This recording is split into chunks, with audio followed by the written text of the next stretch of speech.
Yeah, it's going down, man. It's Donnie Houston Podcast. I am Donnie Houston. Check it out. We got a very special guest today, man. This is my good brother, you know what I mean, Derrick McKinney. He's done a lot of really important things, really impactful things, on the behind the scenes, coming right out of here from Houston, representing Alief.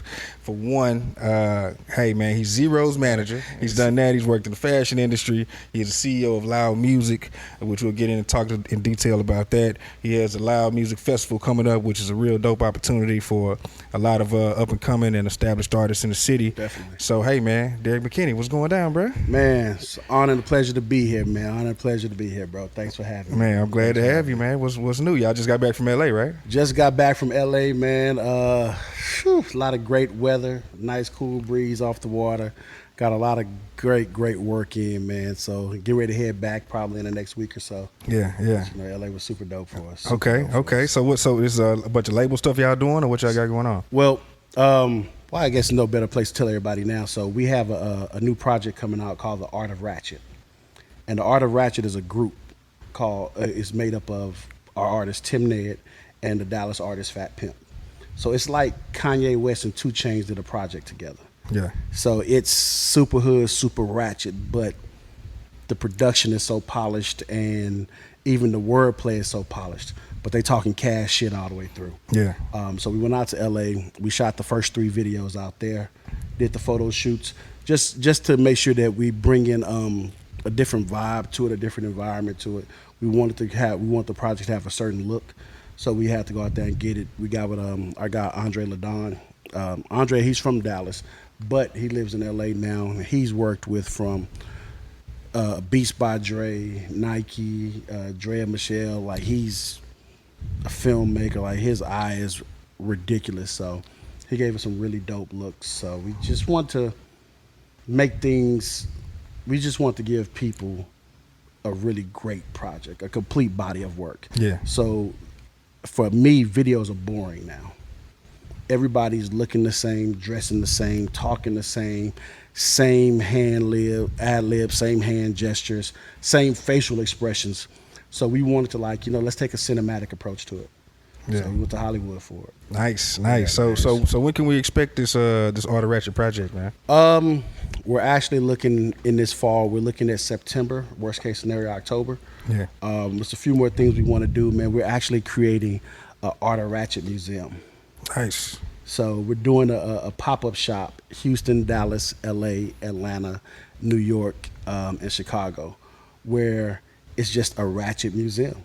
Anything that you consider ratchet, from the hair, the shoes, the clothes, the cars, the food, we're doing it in a museum. We're creating our own pop-up shops, and it's like the Art of Ratchet. Nice. So we're putting those things together, and we have 2 more videos to shoot, a lot more content to create. The project is done. We finished the records. All the records are done. And my process from a marketing and label side, I need the music done first, and then I can put the marketing into it. Yeah. Some people come up with a concept of how they want things to look, then they try to force feed it to where I'm gonna let the artist go as far left as you can.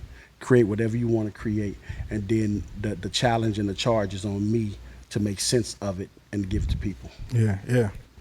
And you said it, that's a very unique approach. You talk about the marketing and all that, because is that more so your background? I know you're into music, but is marketing really Marketing is my thing. I love marketing. Yeah. Like, I've been a marketing person since a kid. That's like, some kids grew up naturally running fast. Some, like, this baby could sing in church.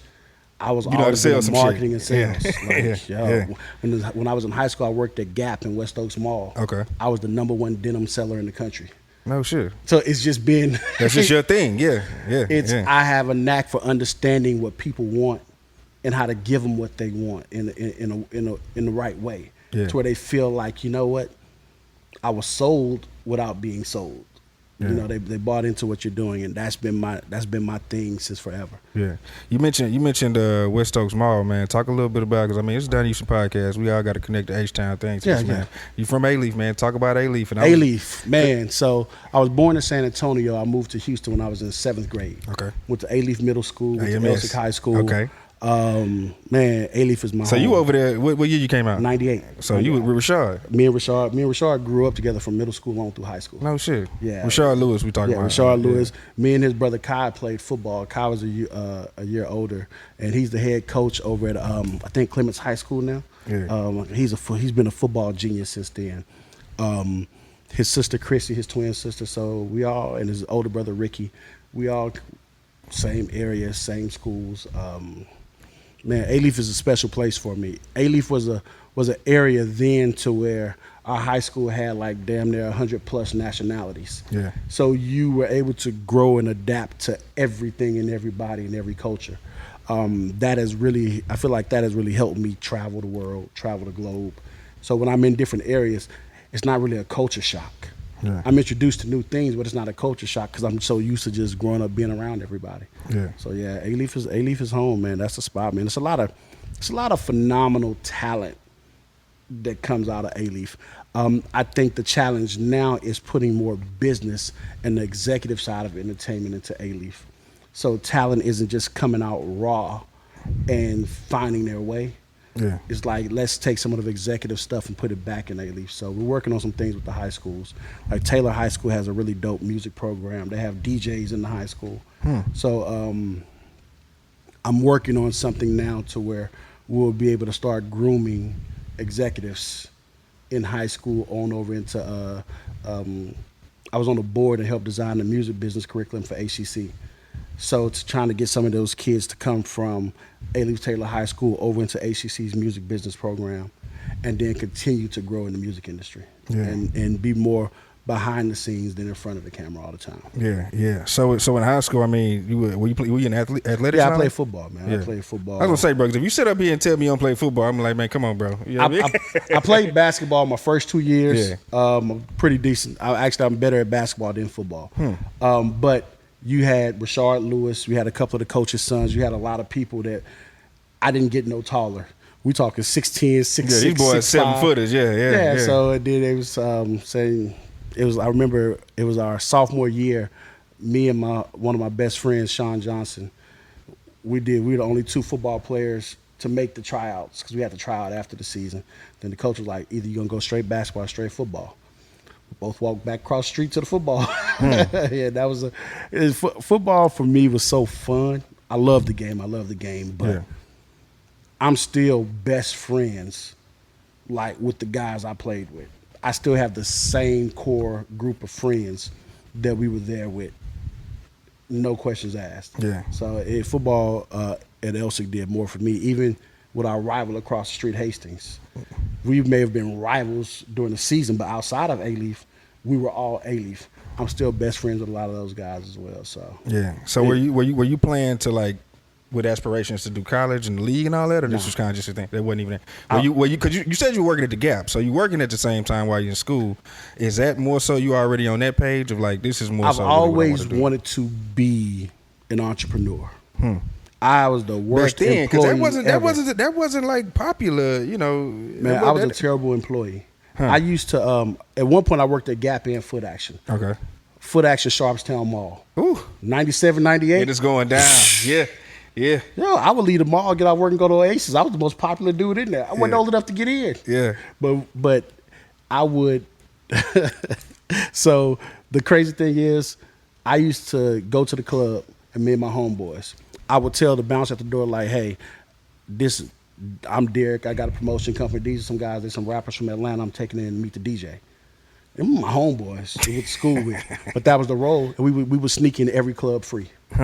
Then I met Owen, the owner of Jamaica. And he was like, man, how old are you? I said, man, look, I'm 18. I promise you, if you let me in, we're not going to drink. We're not going to do anything bad. We just want to party. And he let us in. So we didn't drink. We were just going there and dance and meet girls all night long. Yeah. You talk about Jamaica. That's a legendary Houston club, bro. Like, talk about what are you seeing and how is that having an effect on you and just, I guess, what you want to get into later on in life. So I was at Jamaica one night and I was going to my car and I seen a dude putting 6 flyers on my car. I was like, dude, why you putting all these flyers on my car? He said, man, each one of these flyers paid me $600 a week. I did the math. I went home and called each flyer. I can do this for $400 a week. I got 3 of them to let me do it. So now I was making $1,200 a week at 18 years old. And going out to the clubs already. Yeah. Now I show up to the club with all the flyers and CDs and stuff, and they was like, okay, cool.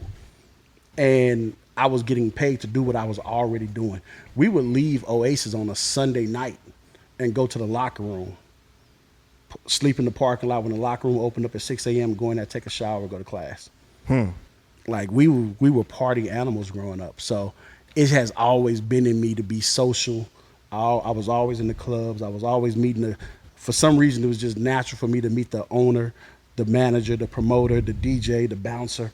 And a lot of those guys I still know to this very day. Yeah. So that it's just one of them things. Once I hit like 17, the music business bug just kind of just clicked for me. We was going to the Kappa Beach party. Yeah. And I ended up being one of the promoters of the Kappa Beach party. Okay, so how do you end up promoting the Kappa Beach party? I met, rest in peace, Wallace. He was one of the main promoters of it. And him and his partner, I told him, I was like, hey, I can get the owners of Fubu to come down to the Kappa Beach party. And they was like, yeah, right. So I called 212-273-3300. That was the number to Fubu. Looked it up in the phone book. So when you said I can get Fubu to come down here, you was just shooting. I was just shooting a shot. Yeah. I called the owners of Fubu. One of the guys, I think it's a white guy named Jeremy that worked there. He connected me to my boy Darnell Sessions, who was the head of marketing at that time. I sent them a VHS and a bunch of flyers and pictures from a disposable camera. Like, look, everybody's down here wearing the Fat Albert stuff all over the Kappa Beach party. And they was like, okay, cool. It's the 4 owners of Fubu. They had a new group, 54th Platoon, that they was pushing at the time. They was driving down from New Orleans. Fubu, they needed 7 flights coming out of New York. And they needed like 9 hotel rooms. And they wanted $5,000. I told the owners of the Kappa Beach party, I can get the owners to come. They need 11 hotel rooms and $7,000. I got me and my people hotel rooms at the Victoria, and we made $2,000. And the owners of Fubu came down, had a ball. On the way back that Sunday, headed back to Houston, Damon John was like, he called me Young Buck. He was like, okay, Young Buck, you tell your mom you need to come back with us, and we need guys like you working for us out here. And my mama didn't believe me. And she was like, so at this time, you're how old? Are you still in high school? No, at or that after time, high school? I graduated when I was 17, so I was like 19 at the time. Yeah. Did you go to college after school, or you just I worked? went to U of H for a semester. Hated it. Like, I knew it wasn't my thing. Yeah. I just never. And you already hustling too, so. I did not want to work for nobody. Yeah. The notion of going to college to get a degree to go get a job for somebody else, I've always felt like, I've always been one to believe I bet on myself every single time. It's been a natural instinct for me to believe in me. I'm going to gamble on me 99% of the time because I know I'm never going to quit on myself. I'm not going to let myself down. And if there's people with me, I'm not going to let them down. I've always had that burden that I carry. It's a good thing because I operate well under pressure. Yeah. So that was been my thing. I've always wanted to just be my own boss. I didn't want nobody telling me when to go to work, when to get out, when I can go on lunch break, if I can go here, or if I can go there.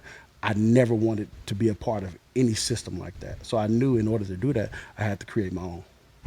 So they're like, okay, we need you to come with us. So you go to New York? I went to New York. Empire State Building blew my mind. It was like on, I think, like the 63rd or 64th floor or something. And this is what, like 99? About 2000? Okay. Like 99, 2000. Yeah. And I had a chance. We did Fubu Celebrity Weekends in St. Louis, Ohio, Alabama. Are you leading the team over there, or are you just a part of whatever they got going on? I'm a part of what they got going on. But since the group was from New Orleans and they was in Houston a lot, like they had a show in Alabama. Derrick, we need you to go with the group to Alabama. Okay, bet. They got a show over here in Dallas. We need you to go there. Cool. They coming to Houston for a week, and I would run them around the club scene in Houston. So it's even like the Fubu Celebrity Weekend in Ohio. I found a promoter to book it and do it and set it up so we can go. And my main thing is, like, I was making money, but I wanted to travel. So I knew that if I put it together, I had to be there. So I would make it a point to put together different things in different markets so I could go. So St. Louis, man, we had a ball in St. Louis. It was amazing. Yeah. So And this is St. Louis. Nelly is out and like. Nelly had just dropped. Pretty Willie was about to come out. And Dwight Stone, he wasn't even doing gospel radio yet. He was at 100.3 The Beat in St. Louis. So we had a Fubu pool party, Fubu celebrity basketball game, like the whole nine. Yeah. And so like shit. And most of the time I was just winging it. Messed up a lot. Yeah. But what are some of the things you learned along this time? Because you're just really feeling your way feeling your way through. I think the most important thing I learned, and I say this all the time, working with the owners of Fubu was the greatest experience I could have ever gotten. The amount of success that they were having, or still to this day have, but especially at that time, and for them to have been so humble, so down to earth, so cool, it showed me then that you don't have to be an asshole in this business. You know, it's like now I'm watching Damon John on Shark Tank, or I see Keith Perrin or Carl, and like, I can be, hey, Carl, I'm working on this, tell me what you think. Hey, Keith, let me run this by you. And their energy has never changed. And I've always kind of felt like, man, if those guys are that humble and the amount of success and history that they've made, I have no reason to be any other way. And I learned a lot of my marketing and branding from them. I watched how certain people would buy everything with the Fubu logo on. The more logos, the better.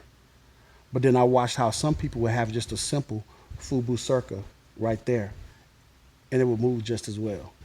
So I was able to pick up so much, but more so, I learned the integrity of the business of just doing good business with good people. Like, I don't care, like, yo, if anybody say anything bad to Fubu and about Fubu and I'm around, it's a fight coming with it. Yeah. Because they operated with the utmost integrity and they looked out for everybody, even with me being the low man on the totem pole. Like, you know, I was 19 and we were at Essence Festival. And I wasn't even old enough to get in. I had to drive them around. So they said I had to go park the car, come back. And the promoter, Chris Latt, shout out to Latt, one of the biggest promoters in the world, entrepreneur, great brother. He wouldn't let me in. He was like, nah, man, you ain't come with them. They just watched. I said, man, I just parked the van. And one of the owners came back and was like, nah, he's with us. So that little gesture,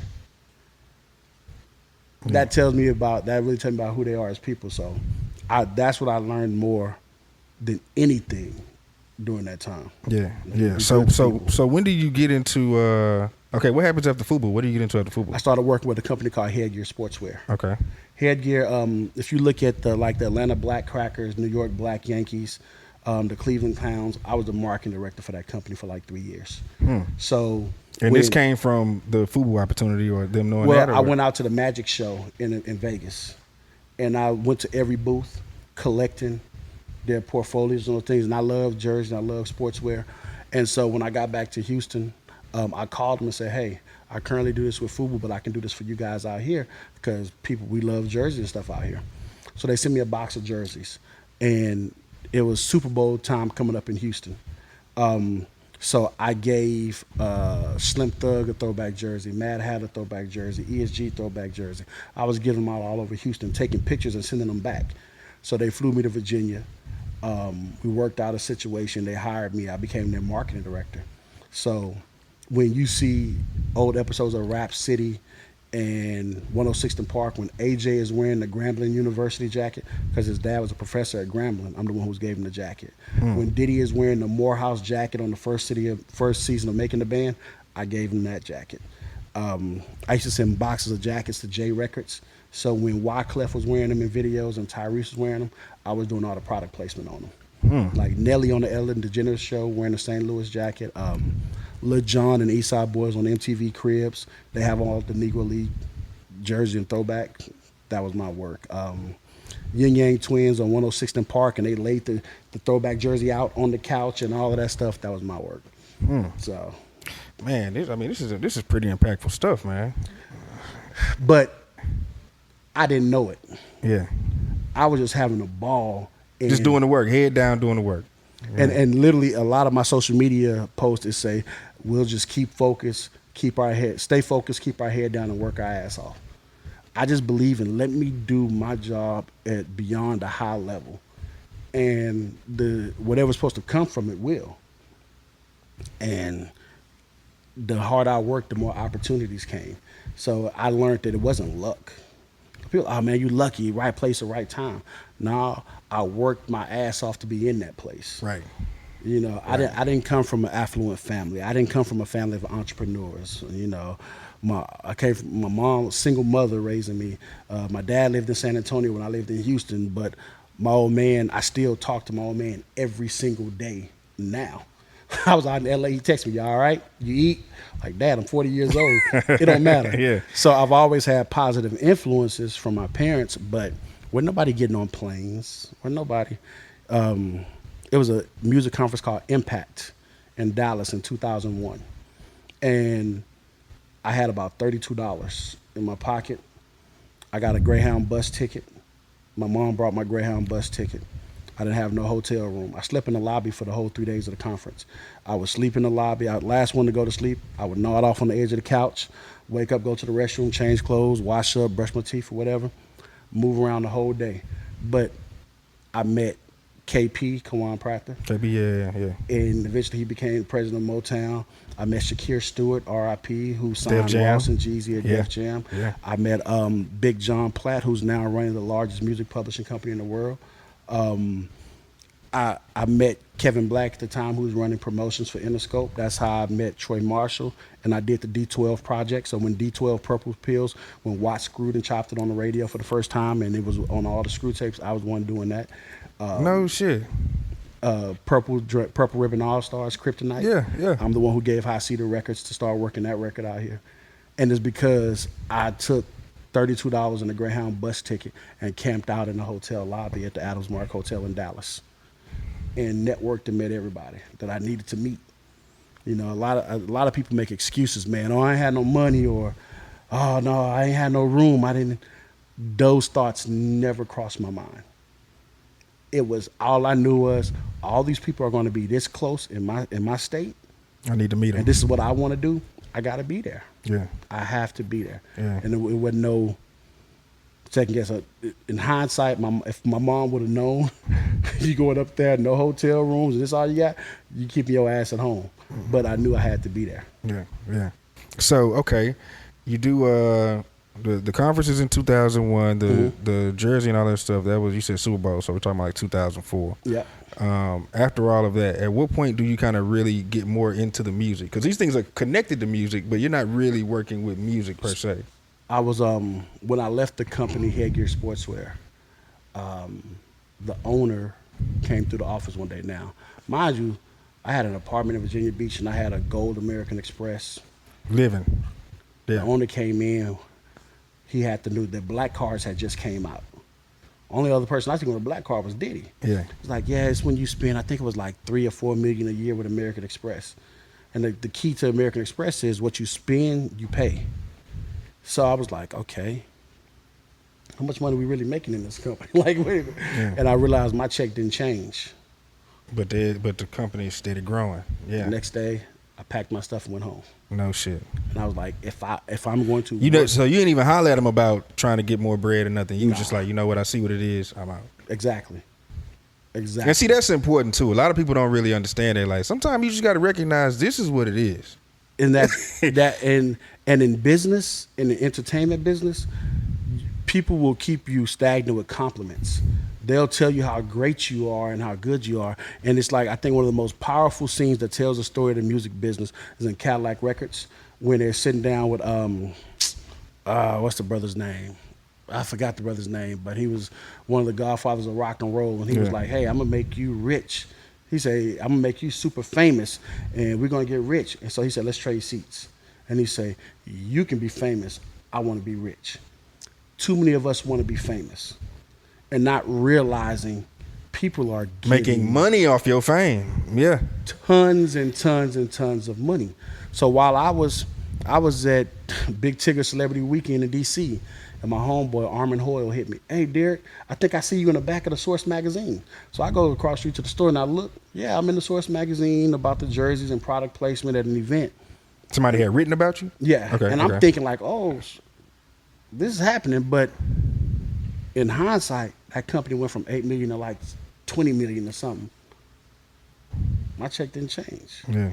And I here was you are getting being the notoriety documented as a difference maker within the yeah. So I was like, no more. Yeah. No more. If I'm perfectly comfortable starving, to meet my own goals. That's one thing. You have to be comfortable starving in this business, because if you're not, then you'll eat off anybody's plate and you'll serve what anybody's giving you, and you have ain't no future in that, point. man. Nah, Yeah. you're bouncing from team to team, camp to camp. But I'm the person. I'll stick to my guns, and I'm only doing what's best for my team and my people. That's it. If it's not benefiting us, I don't want no parts of it. Yeah. So okay, with the music thing we were saying.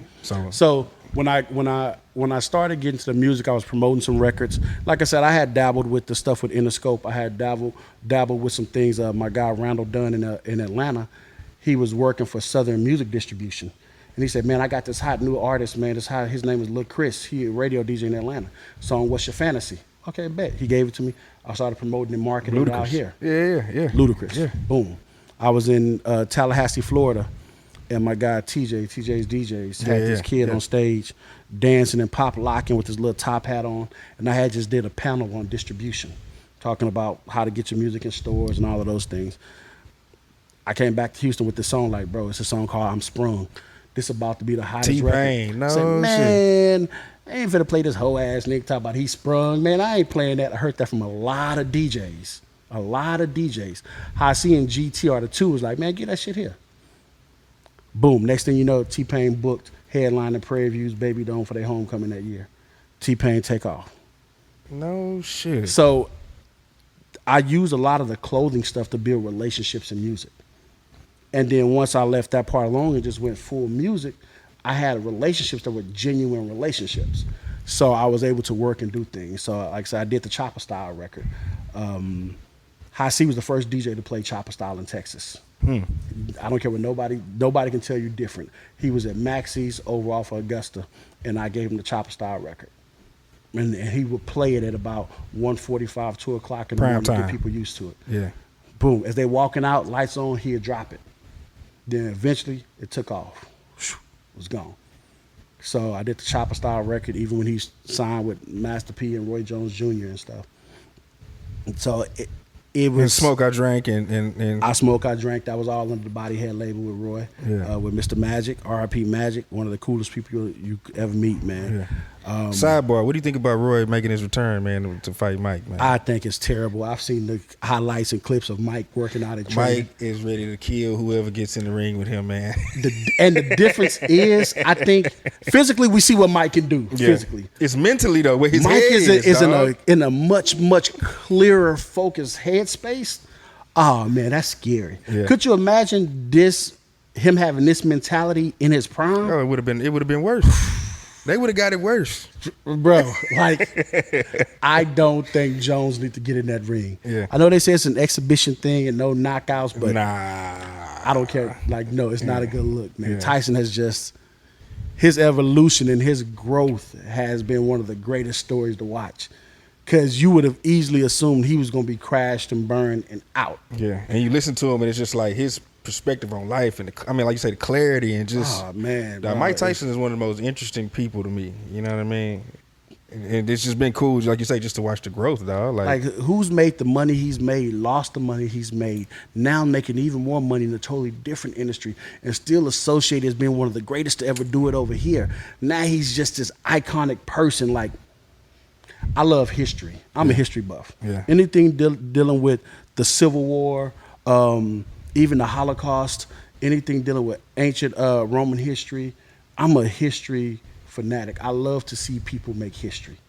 Even if you playing against my team, if you have a chance to make history, I'll sacrifice that L for you to make history. I love history, and Mike is a historic figure. I don't think we'll ever see another icon in boxing like him. I don't think... Even with Mayweather, like, he got the money and all that, but just all the things that if you had your choice Mike to sit Tyson, down and talk to one or the other, I want to talk to Mike all day long. because I know I'm gonna walk away from that conversation with something. Exactly, bro. Exactly, Yeah. man. So yeah, that's So I don't think Jones should get in that. Yeah. He shouldn't do it, man. But, Yeah. But anyway, but Body Head though. yeah, but we did the Body Head thing with Mr. Magic. I Smoke, I Drank. Again, I brought that record to GT at the Texas Relays. We was sitting to the right of the stage like Magic, teach him the hook. Magic And see, went out there. you've named, we talked about Jamaica. Mm-hmm. Legendary Houston Club. We talked about the Kappa Beach Party. Legendary Houston event. Yeah. We're talking about, it was something else. I actually, after the year after we brought Fubu to the Kappa Beach Party, I actually brought the Rough Riders to the Kappa Beach Party. No shit. And they sent all their bikes by train. What? Yep. And that's how I got connected with Cassidy and his manager at the time, TD and Poe. Because TD is the one, Poe is the one who set it up and put the deal together. So we brought them all out.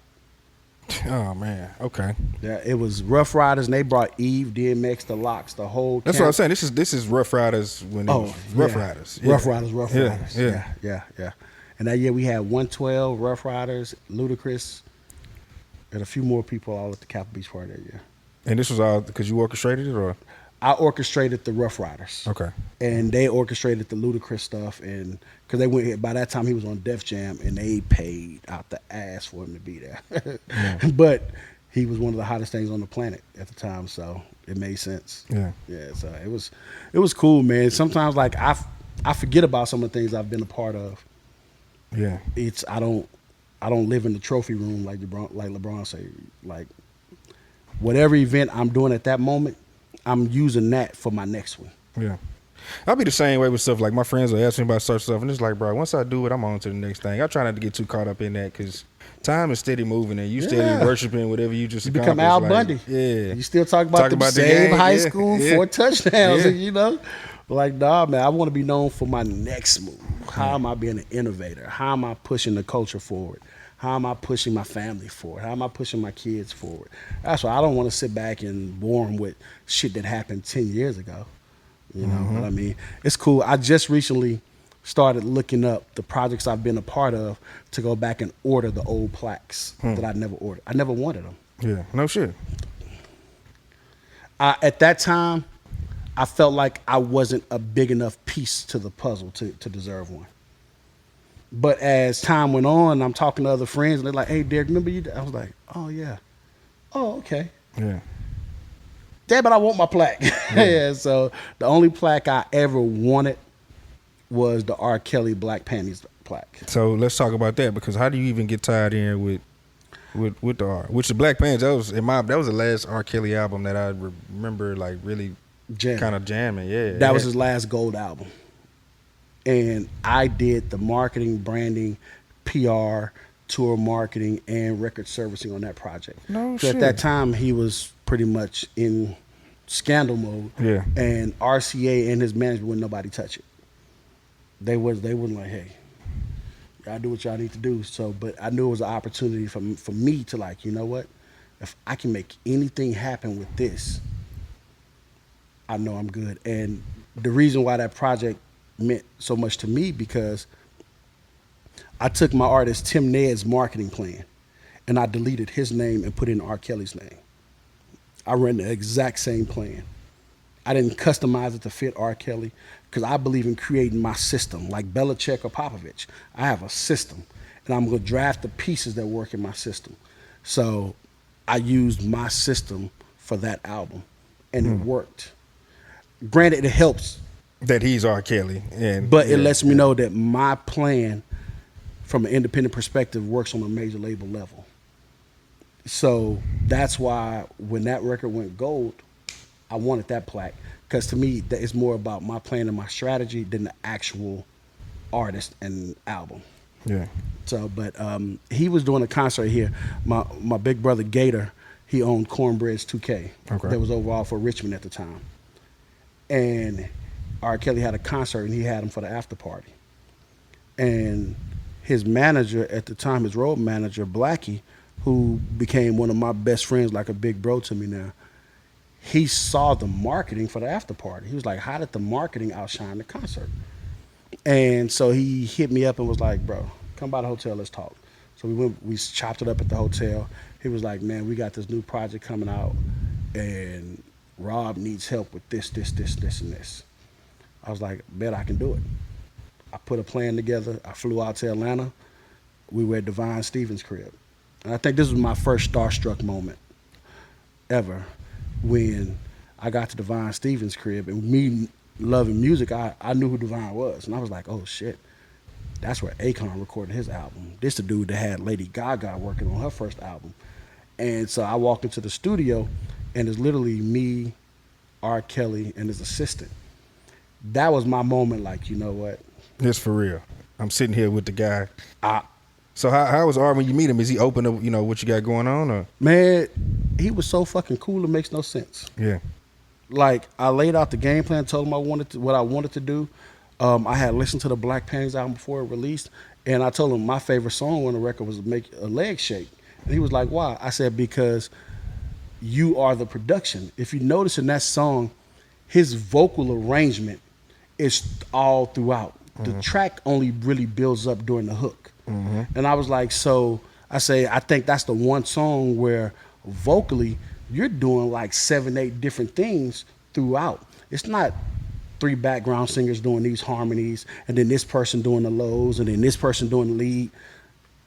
And he was like, of everybody, nobody had ever mentioned that part of the song until I said it. And I was like, so he knew that I actually listened to the record. So when I told him what I wanted to do with it, like I was the person controlling his Instagram, his Twitter. So it was on my phone. So I was the one posting everything. If we go back to then, High C is the one that did the Black Panties album commercial. I had High C created and his voiceover do it. No shit. And what was the single for that one? Like a lolly, like a what was it? Leg Shaking was the second single.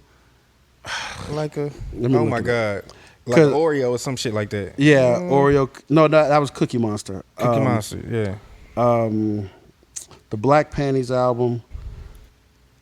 The main single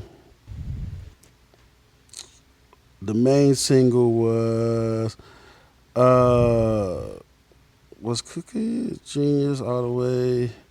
Not my Cookie, story. My story. My with story. 2 Chainz. That was the first he single. premiered it at the BET Awards. I remember that. Yep. That was the first single. Then after that, Leg Shaking came, and then Cookie after that. But I wanted the record Spin That. The video was done. The one with him and Jeezy. Yeah. The video was done. Everything was laid out for it. And Jeezy was just for to drop a new album. I was like, man, we need to throw that Spin That out there. But by that time, they had kind of pulled the plug and slowed down on the project altogether. But I felt like if that record would have came out right when Jeezy was dropping his album, that record would have been tearing the clubs up. And boom, we would have had another dope R. Kelly single in the clubs. Yeah. Yeah. It's, it was pretty cool, man.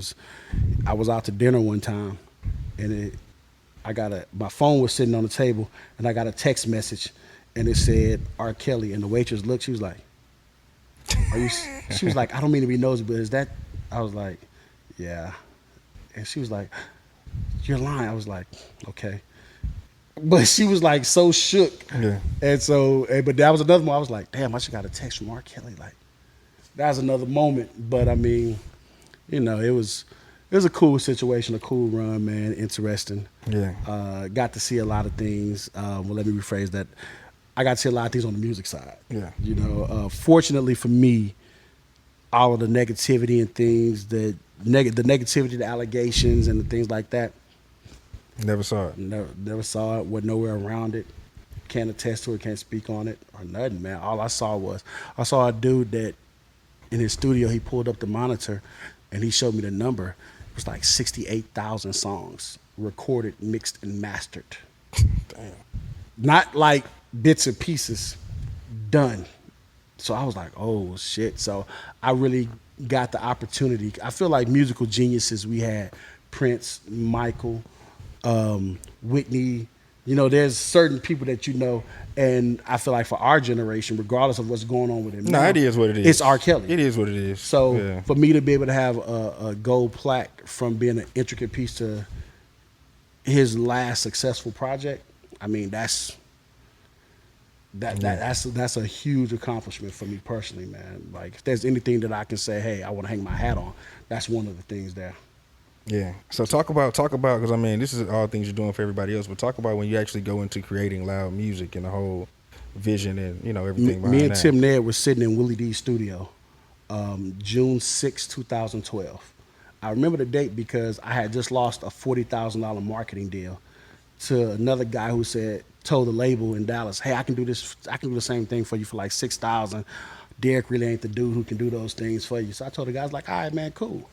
So the dude got robbed for $6,000, and so I told Tim. Tim used to come to the studio every day, and it's so weird, man. I would go pick up my kids from school, and Tim worked at the child care service picking up other kids. So I would see him every day. Then one day, MC Ticket was like, "Man, my producer needs a studio to work in, and you over here at Willie D studio every day." I was like, "Cool, have him come through." In walks Tim. I'm like, "Man, bro, I see you every day." And then I would be in the office, and Tim would be in the studio. And I would just hear the music this dude be creating in there by himself. He'll make the beat, and then he'll go in there and record it and come back in and fix it, and then he'll play it. And I'm like, "Dude, it's not 6 people in here, it's just you." And then we developed this thing, so you got to have a hit by noon. So every day by noon, he'd have a finished record. And that day, that June 6, 2012, when that deal went bad, I was like, "Man, I'm tired of this, bro." I said, "I don't want to do this no more." I said, "Bro, let's start a label. I'll be the CEO, you be the artist." He was like, "Cool, you handle the business, I handle the music." I said, "Bet, let's do it." And he said, "Let's come up with," he said, "Man, a name I always liked was L.O.U.D." I was like, "Bet." He said, "Live out your dreams." I say, "Let's run with it." And that day, we put the plan in motion and went. And so man, with me and Tim, we've toured Japan, England, the Netherlands. We did a tour with Ja Rule over the past year and a half. Countless shows, L.A., New York, Dallas, all over Texas. And so we've been able to just really rock. We've had stuff on CSI Miami, no, CSI New York, Love and Hip Hop Atlanta. He produced the record for R.Kelly. He did the Marathon album with Nipsey. It's a song called Grind Mode. Yeah. He produced the track, and he's singing on the hook. So it's just been a lot of things we've been able to be a part of. But we still got that underdog mentality. It's weird, man. We was out in L.A. just kind of kicking it like, bro, we sitting in L.A. shooting videos, and I still have this chip on my shoulder like, I don't think people respect what we're doing. Yeah. So let's shoot another video. Yeah. You know what? I don't think they really mentioning your name like they should. Okay, let's go put this person on the song with you. And we've just grown the label, man. And I'm the last person to take any credit for it, man. We got a team. Yeah. Our team is so strong it makes no sense, man. We have a team of guys, and that from Tim's manager K. Rich and Dwayne, to David, the president of the label, Bradley, who's our marketing guy, Staso and Bliss. Staso's the VP of A&R. Bliss is our GM and publishing admin. We just added DJ Hillo. He's Cody's official tour DJ, and Staso is Tim's tour DJ. We get on conference calls, and everybody's working on playlists. Everybody's working on social media campaigns. You three over here are calling DJs and mailing the records, sending the records out. You over here calling for licensing, working on getting stuff done. We have a really dope unit, and we all like each other. Everybody's like-minded. Everybody's just in for the common goal of winning. And I think that that's the real key. We're not music business dudes. Yeah. None of us are trying to be this super cool, bottle popping, standing on couch.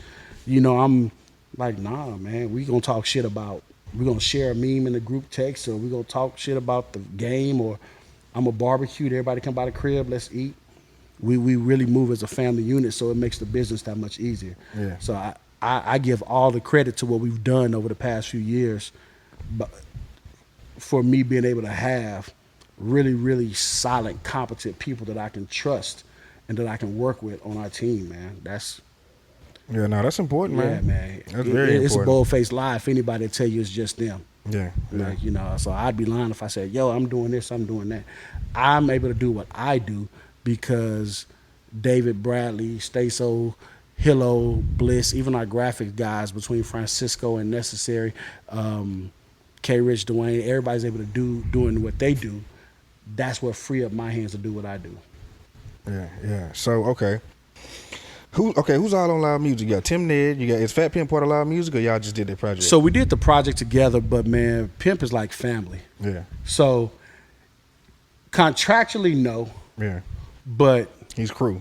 man, he whatever he needs to do, whatever he needs us to do. If it's marketing, branding, whatever, we do it. Hey, let's shoot this video. And this project, this group project as a group, he's on Loud Music with this group. But I definitely know we're going to expand and do his solo projects as well. Yeah. That's just we all work too well together, and the success that they're having right now, just without the album being out, it's only going to grow. Got a young guy named Cody Blake. Cody is a 25-year-old guy who sings, raps, English, Spanish. It's like Chris Brown meets Big Sean wrapped up in one. He was in L.A. with us. He just shot a video to his new project. We have a young lady named Skyra Bliss. Skyra is a ball of energy. She might be one of the best writers and arrangers in Houston that I've met. She can put together records like for anybody. And so we're actually just finished with her EP. We're going to the studio tomorrow to finalize it. We have a young lady named Chelsea Simone. Gorgeous young lady, vocalist, a lot of style, a lot of charisma. She's actually one of LMA's background singers on tour. So last year, LMA's international tour where they went to the Philippines, Australia, Chelsea is one of her background singers for that. So it's a lot of talent. Everybody's different. Everybody's creative. Everybody is their own person. And that helps us not get stale. I see a lot of situations where it's 8 artists on the label and all of them are the same person. Same music, same clothes, same look. For us, everybody is different. Yeah. I want everybody to be different. I want country artists. I want indie rock artists.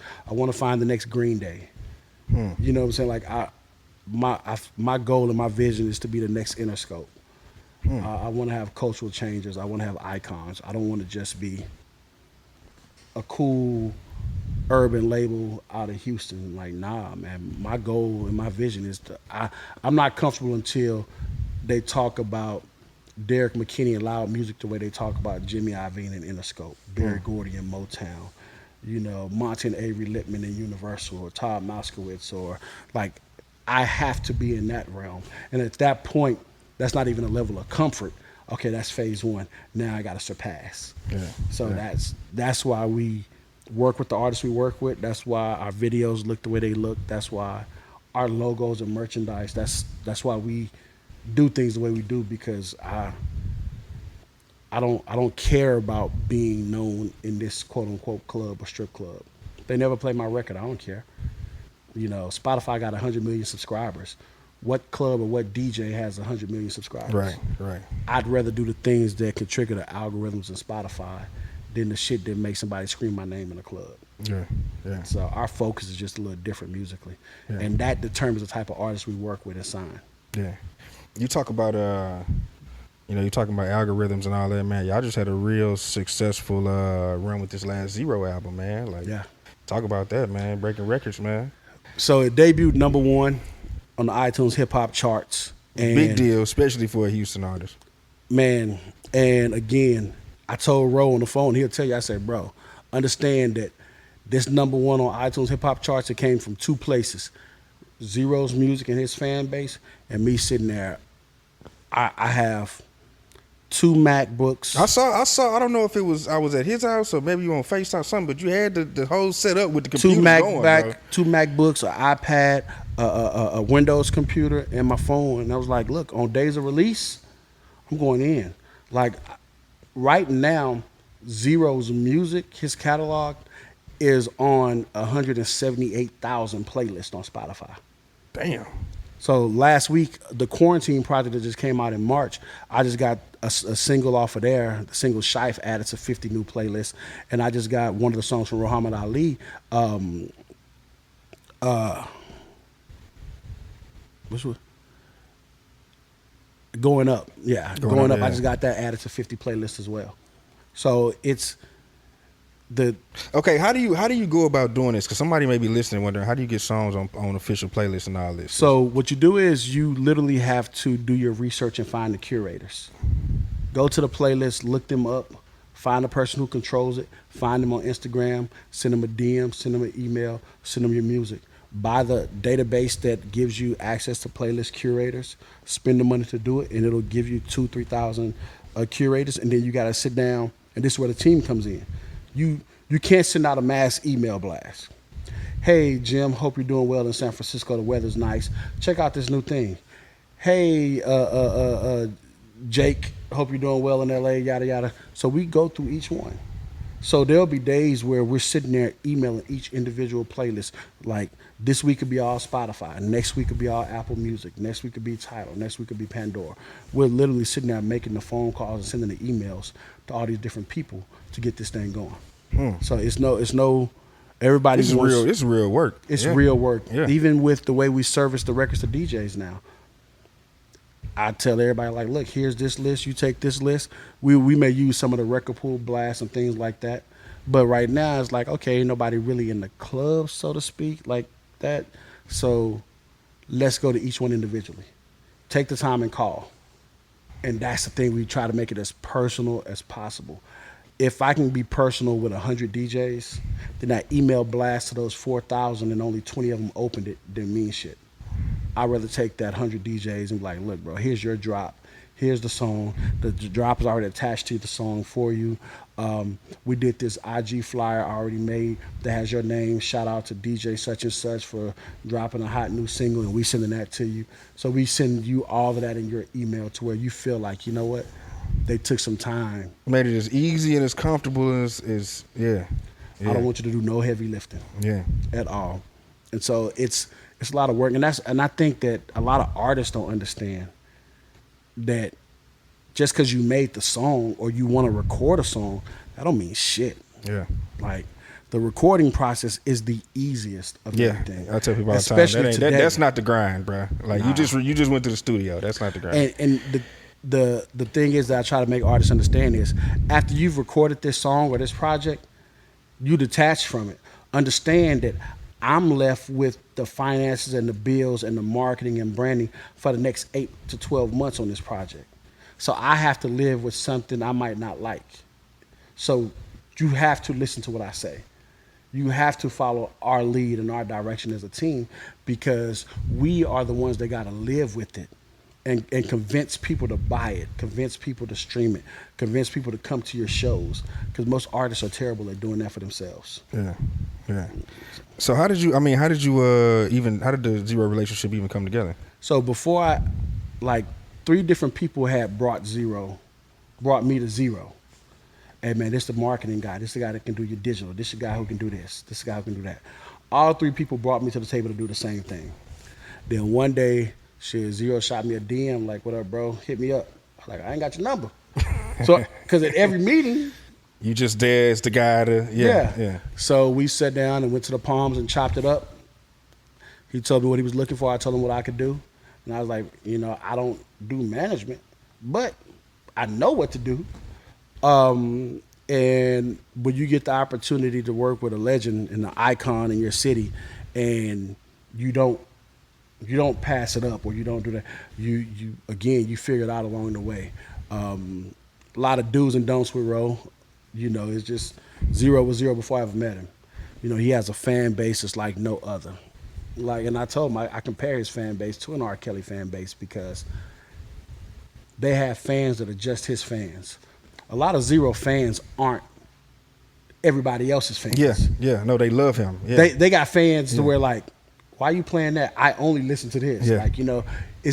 I can't even count how many people I've met with Zero or One Deep or his face tattooed on them. How many people sent emails, bro, I was going to commit suicide. But when I heard you was coming in concert, this was my sign from God. Like, it's a young lady in Waco, Waco, Texas. She's a paraplegic. The only thing that keeps her calm is listening to Zero. So when we had a concert in Waco, her mom brought her to the show in her wheelchair, and they was there like at 8 o'clock. Zero didn't go on stage till like midnight. So to see how his fans and his audience react to him, and to see how many people his music actually touches, it's ridiculous, bro. It's ridiculous. And whatever the assumption is that you may have, it's the exact opposite. It's the opposite. People be asking me like, man, how you be chilling? I'm like, dog, Zero is regular, bro. He regular. He got his own personality like everybody else got their own personality, but he is a regular. He regular as ever. Like, yep. And he's such a musician, man. Yeah. Like, he understands music. Yeah. He understands melodies. He understands notes. He's not just in there just. And that's the thing. I tell people, like, I'm like, dog, one of my favorite people to work with is Zero, because he gets it. He ain't just trying to, like, he doesn't look at music as a lick. Right. Like, he cares about the song. Is this jamming? You know, how do you feel? Every what do you think note about? and every word he says has a purpose. Yeah. There are no wasted notes. Yeah. There's not a wasted verse. It's not he's just like, nah. Everything he says is intentional. And that's what you want from an artist, though, man. Yes, man, yes. And that's why his music resonates with so many people. Yeah. Like, and I've learned to believe that those who may not like him are the ones who don't want to hear the truth. Yeah. Like, that's just because it's hard, man. It's hard to listen to it and not understand, like, you know what, he's coming from a real genuine place. And if you can't appreciate and respect that in today's music industry where everything is so fucking fraud, then you like being sold magic beans. Yeah. You know, Yeah. you that's what you're looking for. So I learn a lot from listening to him and just watching his process and how he moves. Yeah. So, He's I say it all the time, man. Zero's, man, one of the most talented artists, period. And as far as Houston, I say he's the most talented. And I don't want nobody to hit us and feel no type of way when I say talent. I mean, can do so many other things than just rap a song. He record himself. Right. Like, it's so many things that he can do. Rapping, singing, and not just singing songs, but laying melodies. You know what I'm saying? Like, really stacking really doing the music, bro. Like, yeah. So I mean, it's been cool working with him, man. It's he's definitely gonna test you. He's definitely gonna test your skin. You gotta have thick skin, man. But what's some of the things you say you test? What's some of the things you feel like you kind of like, oh man, damn. Oh, he don't like nothing. Yeah. He don't like shit. Yeah. I can think I have the greatest idea ever. Hey, bro, I think I did. Nah, man, I don't want to do that shit. What you mean you don't want to do that? I ain't fucking with it, man. I don't want to do that shit. Then there'll be times where it's like, hey, man, this person want to do this. Like, okay, cool. He's big on time. Mm-hmm. If you say, all right, man, I'm going to do this at 2 p.m., at 2:01, he ain't fucking with you. Yeah.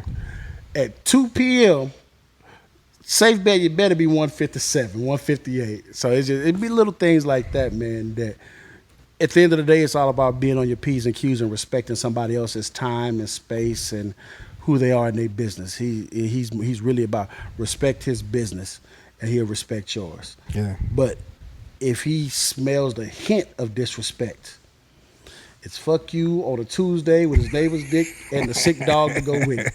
You know, it's one of them. So I'll be like, hey, bro, we got to do this. You know what day it is, right? It's Tuesday. So that's what you tell him. Like, all right, man. He be like, and don't say it in your McKinney way. Say it the way I would say it. Fuck you, and you can kiss my balls from the back. All right, man. So I'm like, hey, man, Rose said, fuck you, and you can kiss his balls from the back. It's Tuesday.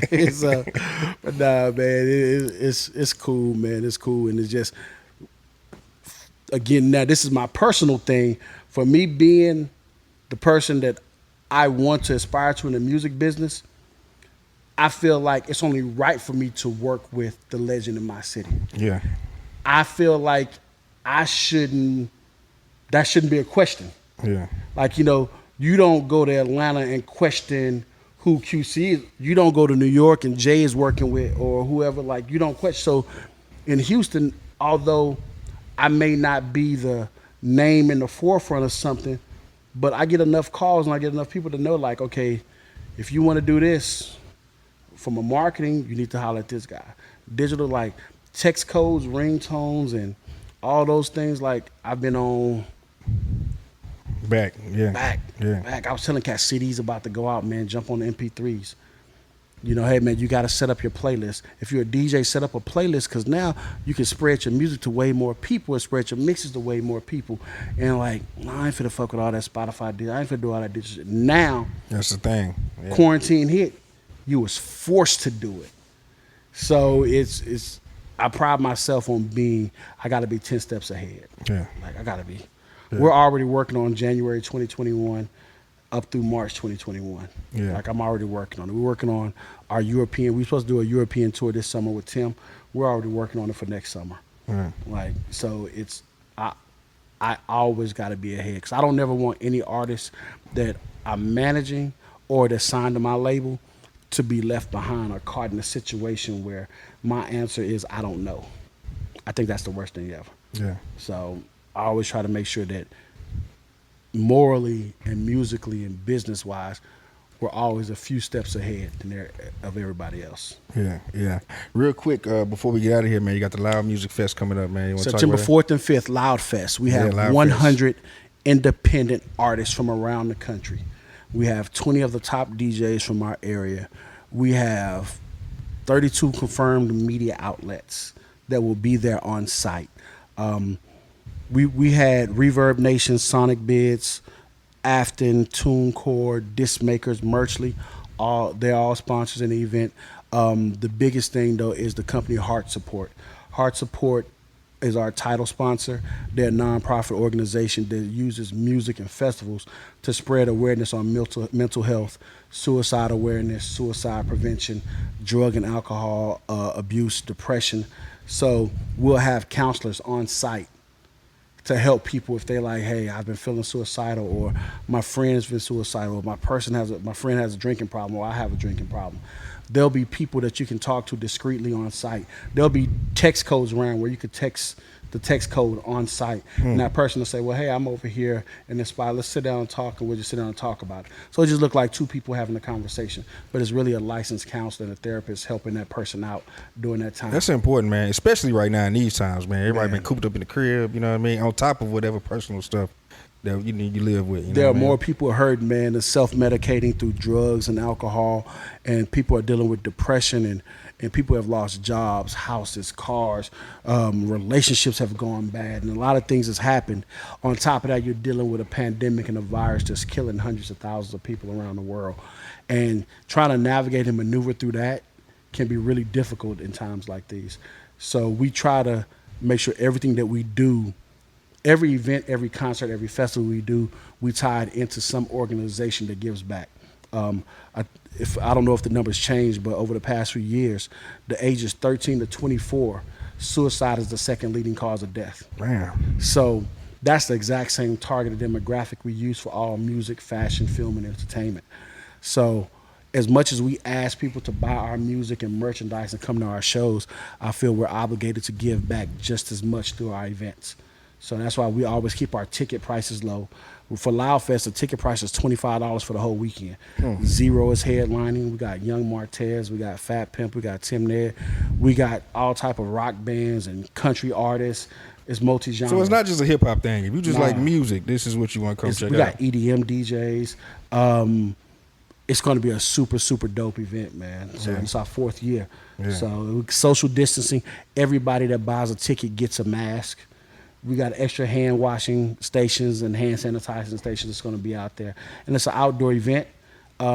So we'll be able to keep it's on like 3.5 acres at Wildcat or Saloon in Katy. So everybody will have plenty of space. Everybody's not going to be on top of each other. Yeah. So it'll be a pretty cool event, man. I'm excited, man. Look forward to having you out there, bro. For sure. That's going to be something really cool for people to see. Yeah, y'all be out there, man. September 4th and 5th, man. L.O.U.D Fest, man, is going down, man. So yeah, any last words before we get up out of here? Man, I just appreciate you for inviting me, man. Be on the lookout for the art of Ratchet. Go to loudmusic.com. Next vodka is on the way. Our vodka should be coming out this fall. nexliquor.com, Next Liquor. So we it's working on a lot of cool things, man. So just lock in with us, man. And however we can help you, we're always down for it. Appreciate it, man. And social media before we get out of here. At Official L.O.U.D on Instagram, L.O.U.D Muzik, Muzik on Twitter. Me personally, everything is Derrick MC, Derrick MC across the board. That's what it is, man. Donnie Houston, Derrick McKinney. We out.